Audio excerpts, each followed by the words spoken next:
ने पुकारा और हम चले आए। ट्रेंड सिंगर मोहम्मद रफी साहब और कुदरती गायक किशोर कुमार, ये दोनों भारतीय संगीत जगत के वो महान सितारे हैं जिनकी आवाजों ने दशकों तक करोड़ों हिंदुस्तानियों के दिलों को छुआ। प्यार दीवाना होता है, मस्ताना होता है। रफी साहब की आवाज में एक दिव्यता थी जो हर गीत में एक गहरी भावना और शुद्ध गायकी की छाप छोड़ जाती थी। उनकी आवाज ने जिंदगी के हर एक मोड़ पर प्यार, दर्द और खूबसूरती को अपने सुरों में समेटा। मुझे तेरी मोहब्बत का वहीं किशोरदा की आवाज में वो जोश और अलमस्ती थी जो किसी भी गीत में एक नई ऊर्जा और मस्ती भर देती, चाहे वो रोमांटिक गाना हो या फिर दर्द भरा नगमा। और जब बात मस्ती करने की आई तो किशोरदा का अलग ही कमाल दिखा।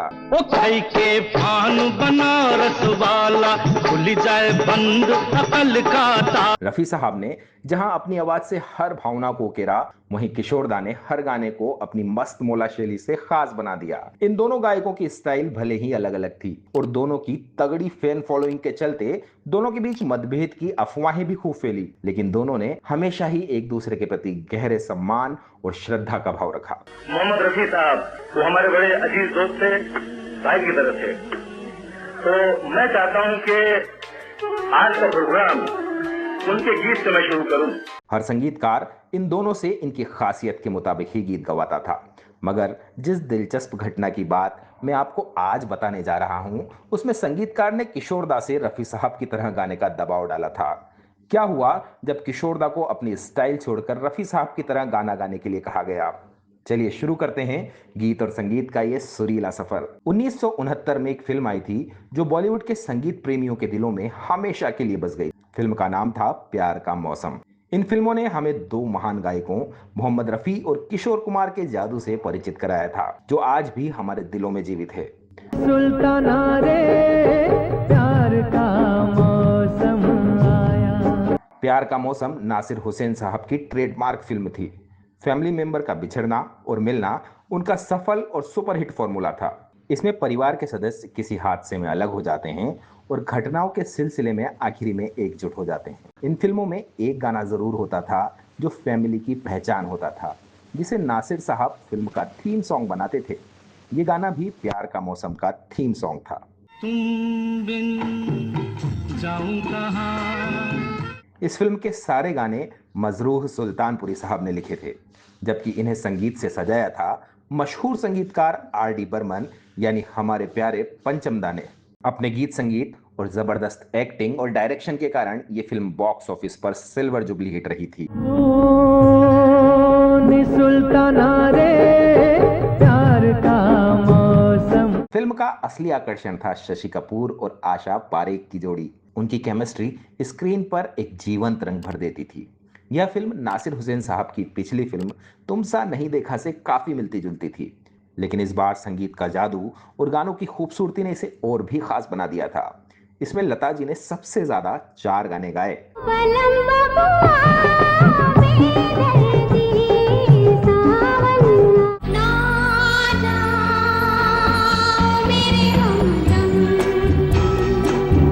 मोहम्मद रफी साहब की आवाज में शशि कपूर जी का रोमांटिक रूप सामने आता है। इसमें मोहम्मद रफी की आवाज में ये गाना 3 बार आता है, जिसे फिल्म के हीरो शशि कपूर पर फिल्माया गया। रफी साहब की गायकी में एक अद्भुत शुद्धता और गहराई थी, जो शशि कपूर के किरदार को रोमांटिक तौर पर उभारती थी। उनके स्वर ने गानों को एक नई ऊंचाई दी। तुम बिन जाऊं कहां के दुनिया में आके। जबकि किशोरदा की आवाज में इस गाने को भारत भूषण पर 2 बार फिल्माया गया, एक बार खुशी के साथ और दूसरी बार गम में। किशोरदा ने इस गाने में एक अलग तरह का रंग भर दिया था। उनकी आवाज में वो सहजता और आत्मीयता थी जो दर्शकों के दिलों में बस गई। तुम बिन जाऊं कहां के दुनिया में आके। इस गाने को संगीतकार R.D. बर्मन ने पहली बार रफी साहब से रिकॉर्ड करा लिया था, मगर जब किशोर कुमार की बारी आई तो एक दिलचस्प मोड़ आया। R.D. बर्मन, जिन्हें संगीत की समझ और बेमिसाल रचनाएं बनाने के लिए जाना जाता है, वो चाहते थे कि किशोरदा ये गाना रफी साहब की स्टाइल में गाएं। कहते हैं कि रिकॉर्डिंग के दौरान पंचमदा बार बार किशोरदा से कहते रहे कि रफी साहब ने इस गाने को इस तरह से गाया था। बिन जाऊं कहां के दुनिया उनके बार बार बताने से किशोरदा चिढ़ गए और कहने लगे, यार तुम बार बार यही बात कर रहे हो कि रफ़ी साहब ने ऐसे गाया वैसे गाया, अब बताओ मैं अपनी स्टाइल में गाऊं या नहीं। किशोर कुमार की मजाकिया लहजे में कही गई ये बात बहुत खास थी, क्योंकि उनका अंदाज ही कुछ अलग था। उनका बेफिक्र जोशीला अंदाज हमेशा लोगों को लुभाता था।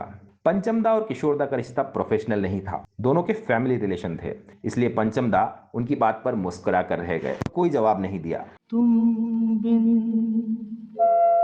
जाऊं कहाँ। इसके अलावा कुछ और दिलचस्प फैक्ट्स जानना जरूरी है, जैसे इस फिल्म में संगीतकार पंचमदा ने एक्टिंग भी की थी। Very true.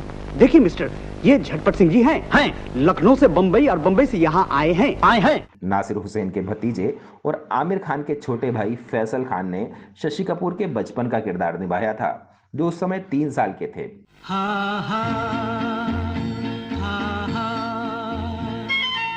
ये भी कहा जाता है कि इस फिल्म की शूटिंग के दौरान अमिताभ बच्चन के साथ एक घटना हो गई थी। वे तब न्यू कमर थे और काम की तलाश में एक दिन वो डबिंग स्टूडियो चले गए। उस वक्त नासिर हुसैन साहब फिल्म के हीरो शशि कपूर को ढूंढ रहे थे। उन्होंने वहां एक अजनबी यानी अमिताभ को देखा तो भड़क गए और उन्हें डांट कर डबिंग स्टूडियो से बाहर निकाल दिया। तुम बिन जाऊं कहाँ के दुनिया में आके कुछ न फिर चाह। तो आखिरकार यह गाना न सिर्फ 2 महान गायकों की कला का संगम था, बल्कि यह साबित करता है कि संगीत की दुनिया में कंपटीशन उसे और भी बेहतर बना देता है। तुमको चाह के तुम बिन रह भी सकोगे तुम कैसे हो के मुझसे जुदा। इस गाने को रफ़ी साहब और किशोरदा ने अलग अलग भावनाओं से भरकर एक अमर कृति बना दिया। आपको यह कहानी और गाने पसंद आए तो इसे ज़रूर लाइक और सब्सक्राइब करें। आपसे फिर होगी मुलाकात ऐसे ही किसी और दिलचस्प किस्से के साथ। वीडियो देखने के लिए आपका बहुत बहुत धन्यवाद दोस्तों।